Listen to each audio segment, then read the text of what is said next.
The wealth of Bible prophecy to be found in the book of Revelation is absolutely amazing.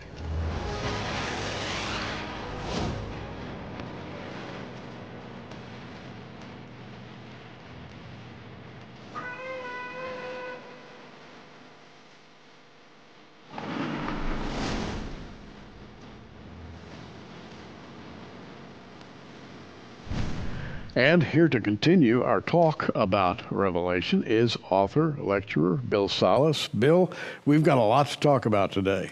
We do, and we set up the prior show we had for this particular show, getting into some of the real details, right? Especially what's going on with the false prophet, what's going on with the cashless economy, the Antichrist, the mark of the beast, etc. Now, on our last program, we went through a lot of Revelation 13, and there's still much to say because I wish we had more time, but there's so much to talk about, so little time. Let's take up exactly where we left off. Okay, yeah. So why don't we read to preface where we're going to go, Revelation 13, if you're there in your Bible. I'm here. Why don't we pick it up around verses 13 through 17, where the false prophet, he comes on the scene, and now he's getting active. He's doing signs and wonders. And it's all now he's pointing toward the direction of propping up the Antichrist. So you have the first beast, and then you have another beast, and verse 13 of chapter 13 says, by the way, 13:13, what about that? He doeth great wonders, so that he maketh fire come down from heaven on the earth in the sight of men, and deceiveth them that dwell on the earth by the means of those miracles which he had the power to do in the sight of the beast, saying to them that dwell on the earth that they should make an image to the beast, which had the wound by a sword and did live, and he had the power to give life unto the image of the beast, that the image of the beast should both speak and cause that as many as would not worship the image of the beast should be killed. And so we have this image that we're talking about here, and that's worth a lot of discussion. Exactly. So just by recap from the prior show, the false prophet is now, we pick him up around the middle point of the tribulation. He is the propaganda guy for the Antichrist. He's a key religious figure on the scene at that time. Now, meanwhile, it talks about the beast that was wounded and healed. And earlier we talked in the show before, the earlier parts of Revelation chapter 13, that it seems like he gets resurrected, and that's when the world starts to follow him. He goes into Jerusalem at that point, kills the two witnesses, goes in and stops the sacrifices and offerings in the temple. The abomination and desolation has happened. Now, meanwhile, the false prophet is starting to move forward with the satanic program for the midpoint of the second half of the tribulation. And what he's going to start to do right now is what you said. He's performing signs and wonders, and he's telling, let's make an image of the beast, and they start causing people to worship the image of the beast, and that if they don't worship the image of the beast, they would be killed. And then he goes on to say that he's going to then, at that point, for those that are willing to worship the beast, cause them to take a mark upon their right hand or on their forehead, so that it says no one can buy or sell unless they have this mark. So they can't participate in the economy of the false prophet, and namely the Antichrist, which they'll need to do to survive right at that point in time. But so in essence, some people, and we have to think about, well, what is he doing there? In other words, right. Is that a technology that we're talking about? What is this mark? What is this image? Who is the false prophet? Some people think he could be a pope or something like that. Now, in chapter 13 of Bill's book, the final prophecies, you've gone into great depth and detail about currency. And I mean, the subject of currency is very broad, and it's changing rapidly, even as we speak today. What we used to call currency just isn't anymore. That's what this is all about. It's about control of the global population through not just a number attached to someone, but through the use of currency. Right, so the key clue we're given there is that no one can buy or sell unless they receive this mark.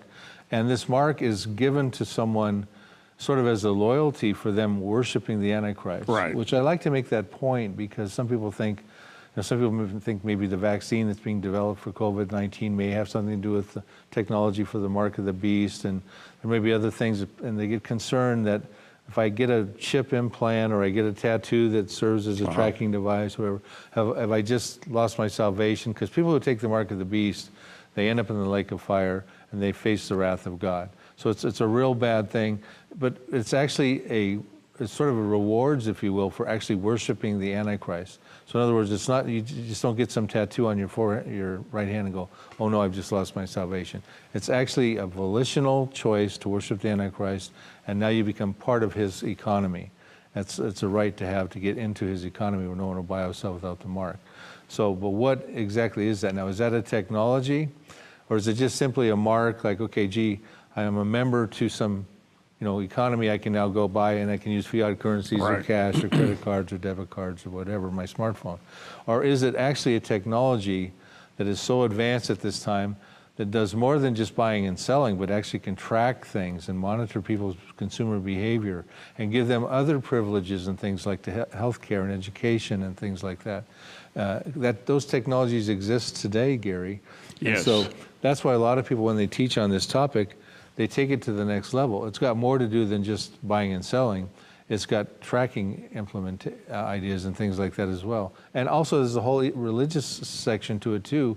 How come a person goes to the lake of fire just because he wants to buy or sell, buy milk for his children, or, sometimes that maybe it's got an enhancement where they can see better. Their scientists are working on those types of things too, superhuman enhancements and things. There's some religious aspect to it as well, but let's go to the monetary aspect for now.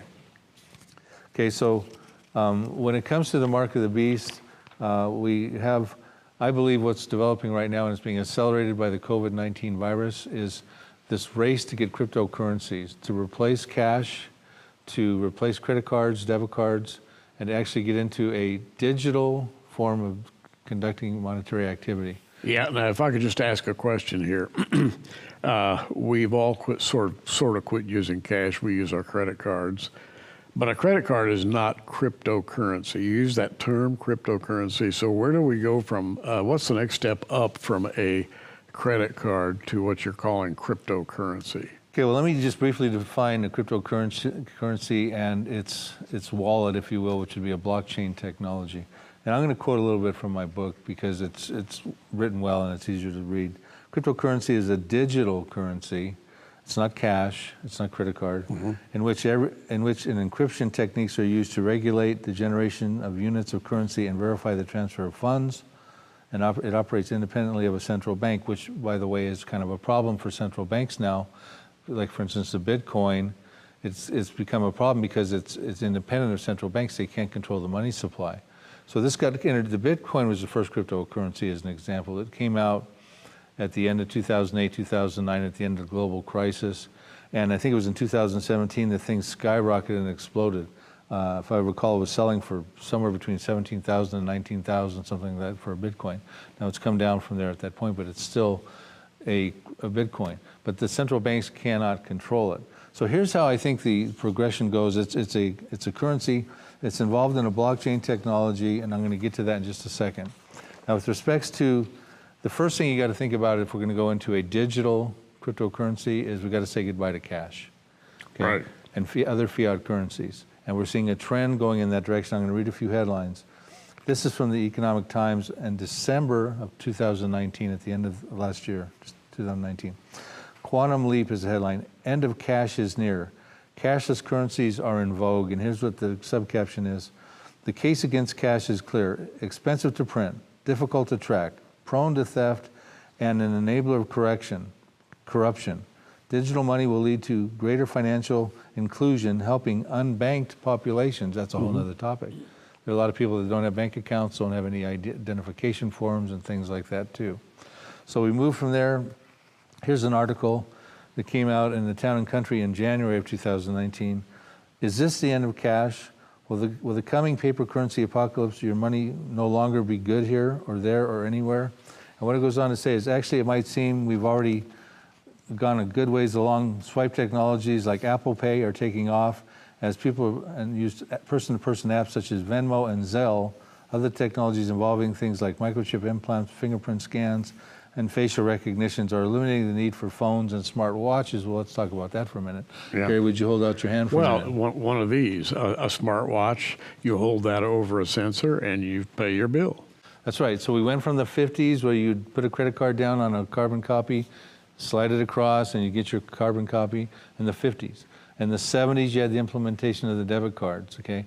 Now we're racing towards the digital environment with the digital dollars, the digital wallets, the cryptocurrencies, and the blockchains. Even Visa, this is a headline from May of this year, 2020. Visa files patent for cryptocurrency systems to replace cash.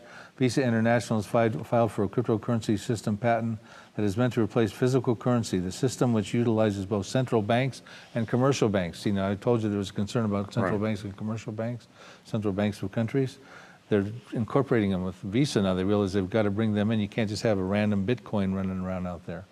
And it leverages a private blockchain to improve the payment ecosystem.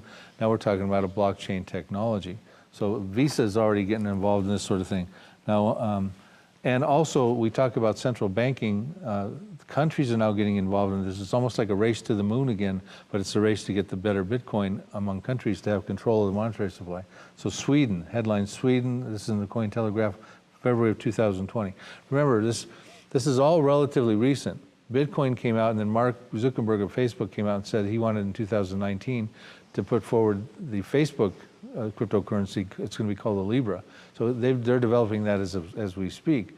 So that all of a sudden triggered all these countries now want to get into the hunt for cryptocurrencies. It says Sweden is testing its new central bank digital currency. That's called the CBDC, central bank. And that's called e-krona. China rolls out, this is a headline from Wall Street Journal in April of 20. China rolls out a pilot test of digital currency. China's central bank has introduced homegrown digital currency across 4 cities as part of a pilot program, making a milestone on the path toward the first electronic payment system by a major central bank, getting into the central bank things like this. Now you also have the USA's involved, searching for it, the UK, France, Russia, Israel, Canada, India, Japan. The list goes on, and they're coming into the fold more and more as we go. So, but how soon might this happen? Here's an article from the Bitcoinist. Central bank digital currencies may arrive within 3 years. Now this is interesting because it gets into the COVID-19 thing. Okay. The subcaption. Deutsche Bank analyst Marian Labor told Reuters that the central banks that recently formed a group of these CBDC, central bank digital currencies, would probably issue the first general purpose digital currency within about 3 years from now. The rush is caused by the current COVID-19 panic. So it's accelerating this move away from cash, away from debit cards. So when the money marketeers saw the glitch in the market caused by COVID-19, they came up with alternatives, and we're looking at those alternatives right now. That's right, because cash costs money to print. It can be laundered. It can be counterfeited. It's dirty. You can carry viruses on it and that sort of thing. So absolutely. There's all kinds of reasons to go away from that, as similar with debit and credit cards. They're getting more and more antiquated, but you got to put them in credit card readers. Who knows who's touched what, and they can also be a carrier of viruses. Now, Bill's book, The Final Prophecies, and we're going to tell you in a moment how you can get a copy. The Final Prophecies deals in very practical terms with a number of questions that I'm sure you haven't thought of. And these stem back to Revelation 13, 16 and 17, where everybody, small, great, rich, poor, free, bond, gets a mark in their right hand or their forehead, and no man might buy or sell save he that had the mark, or the name of the beast, or the number of his name. And I want you to comment on that, because there are 3 things there: the mark, the name of the beast, and the number of his name. And you talk a lot in your chapter 13 about those 3 items. I do. Matter of fact, it does talk about those 3 things that are involved in the cashless society. And there's a way, if you study the Greek language, where it actually seems to be saying they are all part of the same thing. So it's the mark of the beast, or the number, or the name of the beast, or the number of the beast. In other words, they're all adequate substitutes of one another. I actually put forward a scenario in chapter 13 where I actually talk about someone going and enrolling to get the mark of the beast, getting a digital ID, puts them into that system, because they can't be in the system of China's cryptocurrencies or America's cryptocurrency. They got to be all under his system now. He's going to harness all this. He's got to take and capture all those different systems that'll be in place. He's got to put them into his system. And I give it a name in the book. So they enroll, they get a digital ID, all the records get transferred because everything is paperless at that point in time, et cetera. And how it actually has his number as maybe a prefix, the 666, like a credit card, for instance. Visa has its own prefix, MasterCard has its own prefix. It identifies with his system. The system is in his name, the name of the, and you have to have a mark. And when you enroll, all these three things sort of come together. It's one alternative. I'm not saying that's exactly what those three things mean. It could mean it's a platinum club. I take the mark, and all of a sudden I'm a good guy. I get to get the number of his name. I mean, you know. And I might add, that's not the half of it, because Bill goes on to describe also other aspects of the mark that are even more damning, because he that receives the mark is forever excluded from salvation. Well, that's the real key there. And that's why you and I have had this discussion before. You've had Billy Crone on your show. You've had Ellie Marzulli. Ellie Marzulli brings the forward, well, what is it about the mark where the grace and mercy and forgiveness of God now is not eligible to that person that is now marked? What is it about the mark that does that? How do they become unredeemable? Billy Crone brings it forward. It could be a DNA alteration. Marzulli suggests that too. It very well could be. And there's work in those areas right now that could alter a man's DNA for superhumanism, for human enhancements, to see better, things like that. So there's a whole other religious aspect that I've got in the book, and it's actually the next chapter, not chapter 13, but chapter 14. And, by the way, you're going to discover a lot of information. It's one thing to just lightly discuss these matters, but to go systematically through and look at all the details, that's where Bill shines, because he really digs deep, and I think you'll really find a lot of information that's valuable. Looking at the world through the lens of Bible prophecy is our main focus at Prophecy Watchers, and everything we do is to tell the world that Jesus is the only answer for these troubled times. The events we see happening in our world today are undeniable proof that we are living in what the Bible calls the last days. Words like cryptocurrency, Bitcoin, the false prophet, and the Antichrist may be new or confusing to you, but the Bible has much to say on these subjects and how they fit into the world's future. As does our guest today, author and longtime friend Bill Salus. Bill began his relationship with Christ later in life after finding himself intrigued by a 2,700-year-old book that predicted the future long before it happened. Of course, we're talking about God's Word, the Holy Bible. Recently, Bill has produced some tremendous material on the Old Testament prophets and the book of Revelation. With your gift of $40, we'd love to send you Bill's latest book and the DVD, The Final Prophecies. When you request the Final Prophecies package, we will include Gary's teaching on the last trump absolutely free to you. These resources will help you understand all of the things Gary and Bill talked about on today's program and so much more. If you're not familiar with the work of Bill Salus, you are in for a pleasant surprise. When you bless our ministry with a gift of $75, we're going to send you all 4 DVDs in this exciting End Time series: the Now, Next, Last, and Bill's new DVD, The Final Prophecies, along with 3 free bonuses, and we'll ship them to you for free anywhere in the USA. Wouldn't you love to know more about future events predicted in the Bible? An attack on Israel by Russia and Iran, the destruction of Damascus, the mark of the beast. So don't wait. Call us at the toll-free number on your screen or visit our online bookstore at prophecywatchers.tv. Every time you sow a financial gift into this ministry, you are helping us tell the world that Bible prophecy is coming to pass and that Jesus Christ is coming soon. So stand with us today. Well, I think you're convinced by now that you probably need to look at a copy of Bill's 4th book in this series, and that's what we're talking about today. Can't talk about everything, but we can touch on a few subjects, right? Right. You know, we also get into the bowl judgments and things like that. I wanted to just read a few more headlines about the cryptocurrency because it is coming at us like a freight train, and it will highly likely be an advanced technology that is used in the system of buying and selling. It'll be digital, it'll be cryptocurrencies housed in a blockchain scenario. Now, a lot of your viewers are going, what's a cryptocurrency? what's blockchain and that sort of thing. So that's why I think it's a little bit important time, because folks, you can use this as an evangelical tool. My wife was talking about these types of things to my grandson, who's very tech oriented. He can see this stuff coming. They're not running around with cash in their pockets, these millennials and these younger people. So they're adept to moving right into this kind of a system. You know, Yeah, everybody carries one of these, right? Everybody carries one of these. That's perfectly capable of doing business right now. Think about the future. but you can lose one of these, but you can't lose something upon your body. Right. So therefore it becomes more smart to move that from there to here. Exactly. Your smartwatch is right by your right on your forehead. Now Gary's not going to be around to take the mark of the beast, because it only happens at the mid part of the tribulation, Right. when it gets offered. And we are pre-trib rapture believers, meaning we won't even be here for the first half of the tribulation, let alone the mid part of the Right. tribulation. Exactly. So listen, I want to read a headline from the Wall Street Journal that came out of May of 2020. Blockchain may offer solutions to fighting COVID-19. Now, we're dealing with this pandemic right now. We're still in the midst of it as we're doing this show.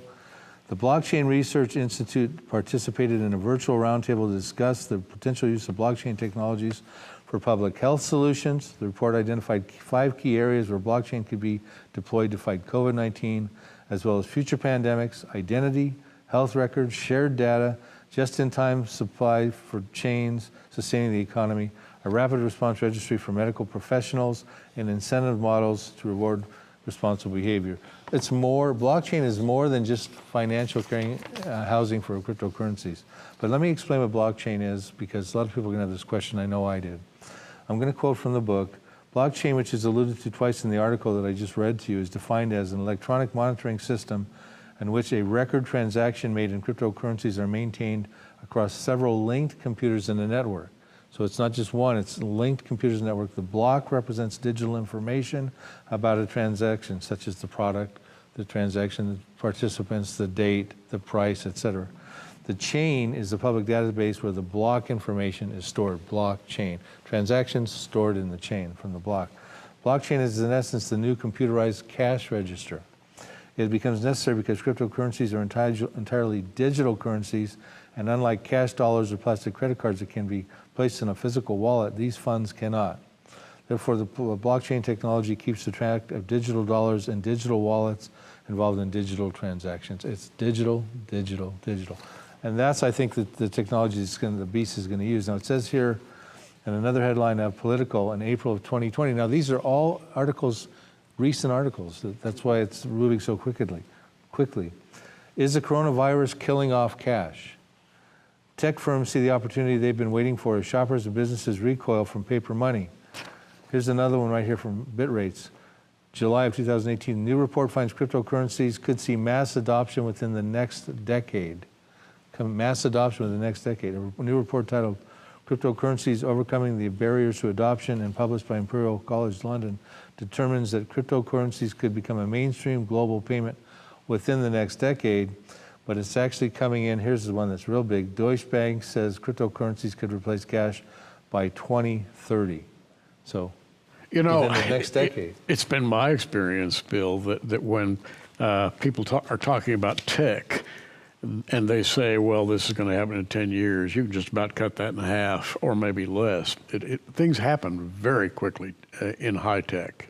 Well, we went from the credit card and the old tape strip to the debit card, all within Right. 2 decades. And we're talking now, we're into this thing 30, 40, 50 years later, and this stuff is coming at us, like I said. So we have racing mass at us. Communications, mass marketing, mass record keeping, all boiled down to a simple 3-part system. And it involves the name of the Antichrist. And it's scary to think how close that could be. That's right. So, I mean, this chapter is one of the lengthier chapters, and I'm not going to read the whole chapter and all the headlines and that sort of thing. But as you can tell, we go headlines, we lead the reader through the course of events, Right. say goodbye to cash, hello to cryptocurrencies, how they're going to be working through the blockchain scenario, how they have multiple purposes. And I'll just sort of summarize with this. The newer electronic methods of buying and selling are being formatted in a way that could facilitate not only a cashless society, but also offer global citizens with better access to education, travel, healthcare and vaccines, voting, banking, housing, and a host of other business and or family-related benefits. In fact, the headlines I've been reading to you have been putting these things forward. I get into what about the ethics of it. I get into how could it be used to enslave people? Could it be used to track people? Those are all headlines that are coming off the press right now. People are concerned about these things and talking about these things. Over the last 1 to 2 to 3 years, Gary, I put this fresh material into the book in this chapter to show people that this is highly likely the technology that's going to be adopted in the very near future for the Antichrist to have a cashless society. We will be saying goodbye to cash ultimately. We'll be able to have everything he wants to know and control. Mankind will have that right available to him through a technology. And the speed with which this is moving is unbelievable. We're talking now, and of course I believe in the pre-tribulation rapture of the church, and the clock is going to speed up so rapidly, I think, in the very near future. In fact, I believe it has already. As we make this program, Bill, the old systems of Earth are breaking down. There's global revolution. There's global militarization. And there are signs in the heavens as well, on destabilizing weather, all kinds of destabilization. Wherever you look, if you will, a kind of what the Bible would call shaking. And I think we're there. Well, that's our concern. You know, Gary and I have had these conversations, tongue-in-cheek for a while about, we might be a lot closer to the end of the timeline than people really imagine. And, I know that everybody thought with Hal Lindsey's book, The Late Great Planet Earth, in the 70s, that the rapture was supposed to happen at that time. And he wasn't date setting. But the thing is, we are that much closer now to these events happening. And so there could still be some time, but they're talking about in 10 years having mass adoption, maybe as soon as 3 years, of this type of currency, changing from the whole system of medium of transaction, monetary transactions. So there's a sense of urgency is what we're trying to say. And think about it, late great planet Earth, 1970, and we're here in 2020. That's 50 years later. What a ride we have had in the last 50 years. It's amazing where we've gone, and everything that's happened opens just another little glimpse into Scripture and into Bible prophecy. It is happening. It is absolutely. Now, okay, we're going to kind of wind down in the last few seconds here. They take the mark of the beast, Gary, and all of a sudden now these unbelievers who are starting to worship the Antichrist, here comes the bowl judgments.